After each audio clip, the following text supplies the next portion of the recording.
Good morning and welcome back to I'll Take a Minute. We're warriors. Let's get into the topic today. I want to talk about relapse. Where now that I am on the right medication for my ADHD, I'm able to look back over the years and years and years of me struggling with addiction. I realized that a lot of it was fear based because I was afraid of not being able to control my life the way that I wanted to. My self esteem was very low. I was in relationships with one married man, several married men, and I'm not proud of that today.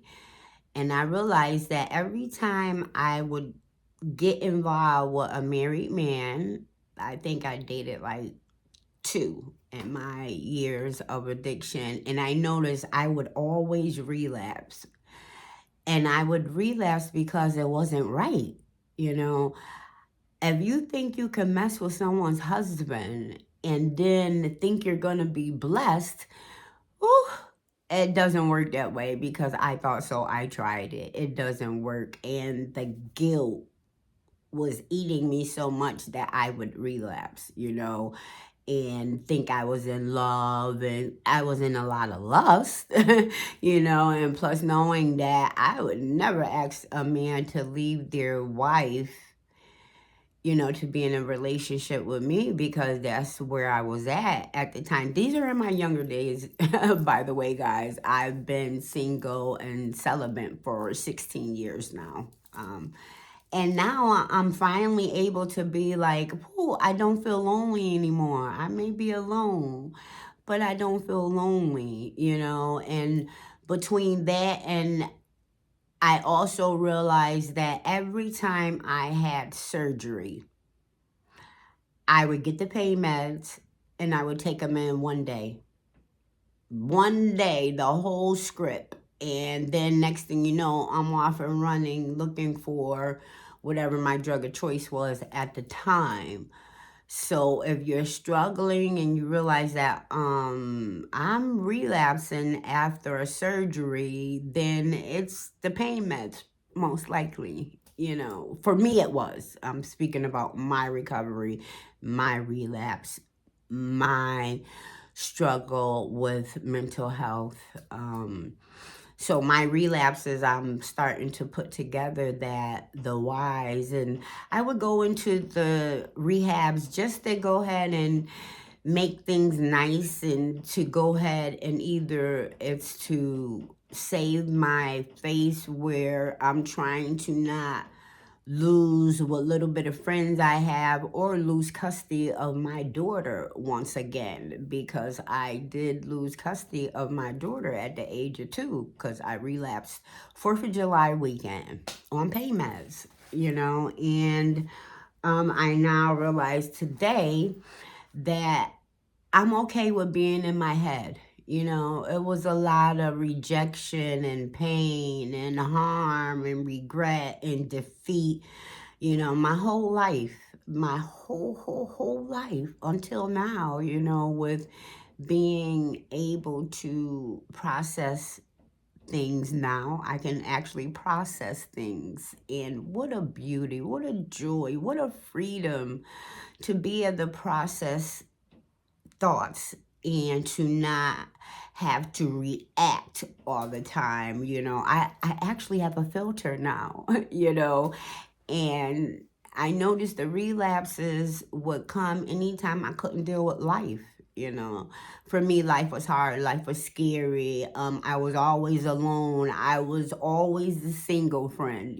Everyone around me would be in relationships, and I would be that third wheel. And I used to get so mad at God and say, "What have I done in my life so bad, God, where I do not have a mate?" Where that in itself would make me go drinking and drug because I felt like, wow, everyone around me is a power couple. I'm watching couples go on all these vacations, and the two household income, and I've never lived with a man, so that two income household I never experienced, and now I don't even want the two income household. If I can have what I want today, it would be able to help people to go reach out for help when it comes down to mental health, because I personally think that my mental health was the reason why I kept relapsing, not knowing that I did have a mental health issue. I didn't think I did. I was able to function in society, go back to school, become a nurse assistant, work a group home, get my first aid, CPR, med certification, hospice, trach care. I was able to do it all. And I was wondering, how did I do that back then? And I really didn't do it because I kept relapsing. Whether it was because I felt alone, um, I felt unworthy. That also made me continue to seek out drugs and alcohol, anything to escape the unhappiness and the pain and the regrets and the it's not right to be involved with anyone's boyfriend, husband, thank God today. And I was desperate back then too, and trying to raise my daughter, and I didn't want a man to live with us because I was not going to risk having my daughter be around a whole bunch of men because the relationship didn't work out. When she had stability with her father and his wife, she saw what it was like to be husband and wife, and I didn't have that. So I was not going to expose my child to a whole bunch of different men. I want to let her know you can survive as a single woman. And look, I may not have had my wants, but I had everything that I needed, and so did my daughter.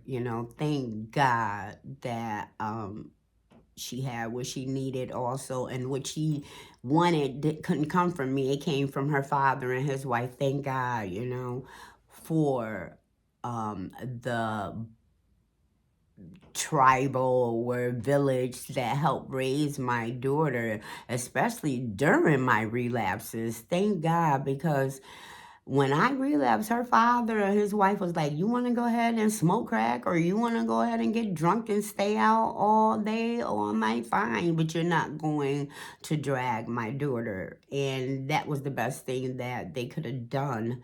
I'm able to accept that one with peace. But unlike losing my son, I didn't know at 19 that it was help out here. I didn't even know about AA and a 12-step program. I didn't know about rehabs.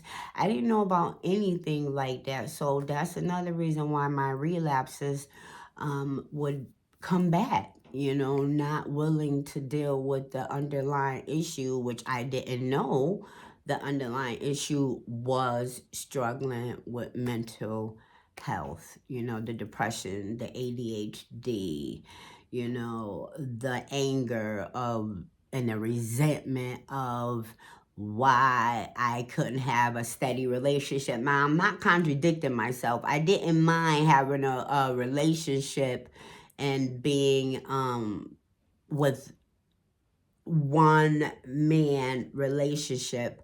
I did, but I didn't, because like I said, I was not going to let anyone live with me. And me feeling so lonely, another reason to go ahead and I'm going to drink at, or I'm going to drug at my loneliness, all kinds of reasons. Anyone that is in the program knows that we don't really even need a reason to relapse. And I would relapse when I was doing good, not when I was doing bad. When I had money, everything's good. I'm going to work. My daughter's healthy, happy, I'm participating in her life, now that I'm sober and clean, and it was a vicious cycle.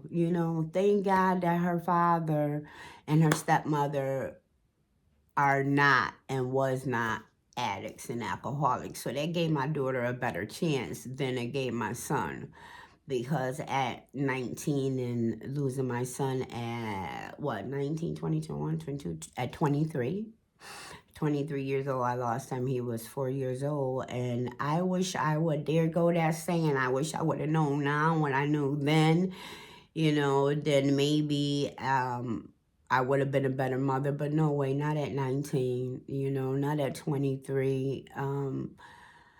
That for me was impossible when I didn't have any mothering and nurturing from the age of 8 all the way up until the age of 61. So now I'm raising that inner child in me that didn't get parented, because that's also another reason for the relapse of I have no mother, I have no father, no one loves me, no one wants me, where that is so hard on a kid. And when you grow up like that, with that loss of not connecting to your mother or your father, that's another thing with trauma and PTSD, and not being able to learn about these things until later. But I do believe that now everything happens for a reason, and I thank God for technology today. I thank God for medicine and science and how far it is coming,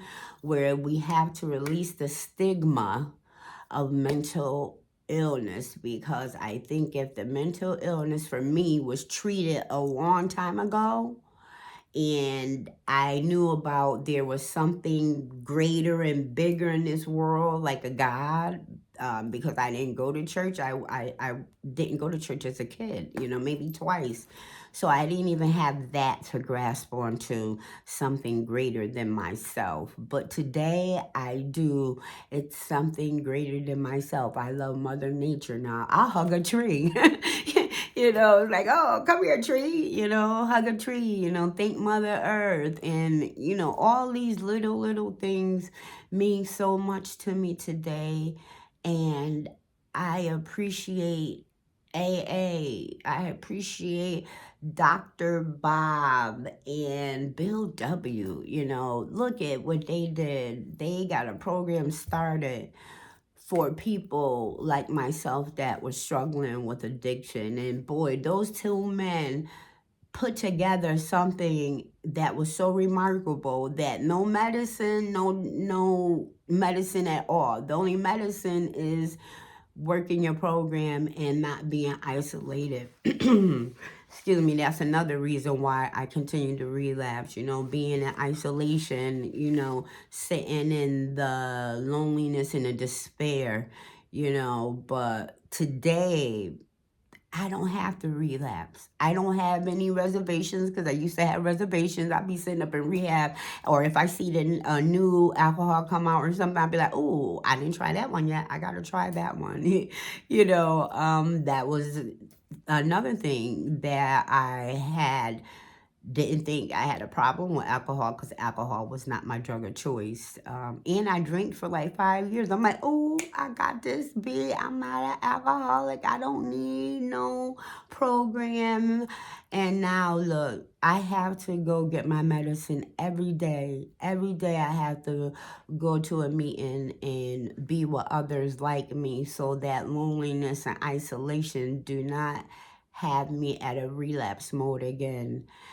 Now, today, I want to try to get to know me, love others, help others, give back to what was so freely given to me.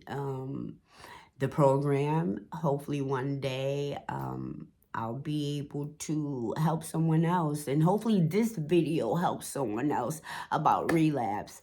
Relapse, I used to hate when they said, oh, relapse is normal, it's part of your story. I used to think, I'm not gonna relapse, I'm gonna stay sober, and I'll show them. And yeah, right, any feeling that I didn't like, that was uncomfortable, I would go use at it. But today, I don't have to.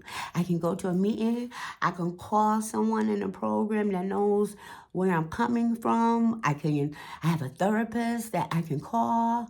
I even have a psychiatrist now, guys, because if you want to get meds and you want to get the right combination, you need a psychiatrist, which is a scary word. It's like, oh my God, I need a psychiatrist. When you hear the word psychiatrist, you think crazy. See the stigma? But no, psychiatrists are very needed because they the only one that can know which combination to help you. And the one I'm working with today is awesome, where every 2 weeks we meet.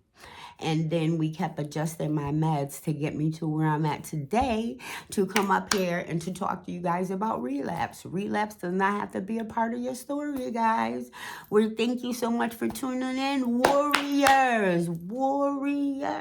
Like, come on, anybody struggling with that mental illness and addiction, that's a fight. But you're a warrior and you can do it. And if anyone didn't tell you today that they love you, mwah, mwah, mwah, I do. And give yourself a hug. Mm-hmm. Thank you for tuning in. I hope I'll see you guys on the next video. Hopefully you guys can also see the changes in me and be with me on this journey. I have dry eye. That's why I have to keep dabbing, But hopefully I will see you guys on the next video. Bye, warriors, and thank you. Have a blessed day. And I will see you in 2026. Mwah.